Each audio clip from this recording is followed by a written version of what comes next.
Well, so it does in a way. It's yes and no. The thing with shutting your phone off that is a risk is, how do you know your phone's actually turned off? It used to be when I was in Geneva, for example, working for the CIA. We would all carry like drug dealer phones.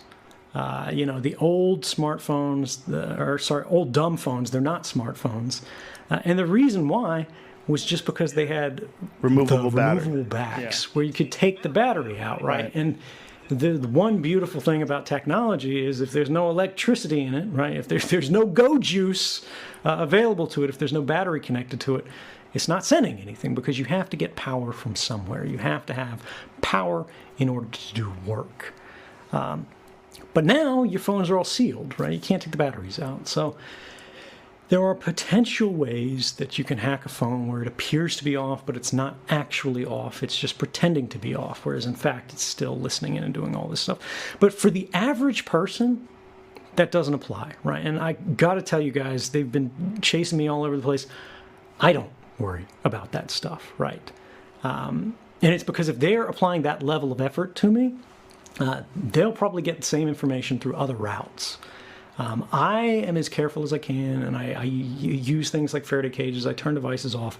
But if they're actually manipulating the way devices display, it's just too great a level of effort, even for someone like me, to keep that up on a constant basis. Also, if they get me, I only trust phones so much. So there's only so much they can derive from the compromise. And this is how operational security works. You think about what are the realistic threats that you're facing, that you're trying to mitigate. And the mitigation that you're trying to do is what would be the loss, what would be the damage done to you if this stuff was exploited. Much more realistic than worrying about these things that I call voodoo hacks, right, which are like next level stuff. And actually, just a shout out for those of your readers who are interested in this stuff. I wrote a paper on this specific problem. How do you know when a phone is actually off? How do you know when it's actually not spying on you? With a brilliant guy named Andrew Bunny Huang. He's an MIT PhD in, I think, electrical engineering. Called the Introspection Engine. That was published in the Journal of Open Engineering. You can find it online. And it'll go as deep down in the weeds, I promise you, as you want. We take an iPhone 6, this was back when it was fairly new, and we modified it so we could actually not trust the device to report its own state, but physically monitor its state to see if it was spying on you. But for average people, right, this is academic. That's not your primary threat. Your primary threats are these bulk collection programs. Your primary threat is the fact that your phone is constantly squawking to these cell phone towers. It's doing all of these things because we leave our phones in a state that is constantly on. You're constantly connected, right? Airplane mode doesn't even turn off Wi-Fi really anymore. It just turns off the cellular modem. But the whole idea is we need to identify the problem. And the central problem with smartphone use today is you have no idea what the hell it's doing at any given time. Like, the phone has the screen off. You don't know what it's connected to. You don't know how frequently it's doing it.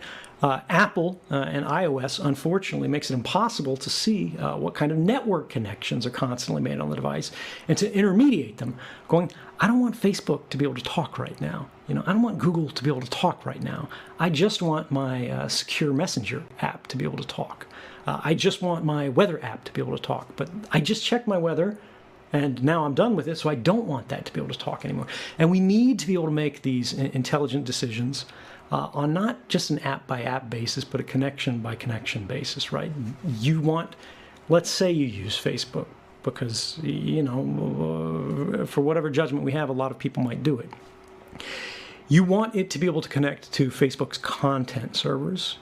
You want to be able to message a friend. You want to be able to download a photograph or whatever, but you don't want it to be able to talk to an ad server.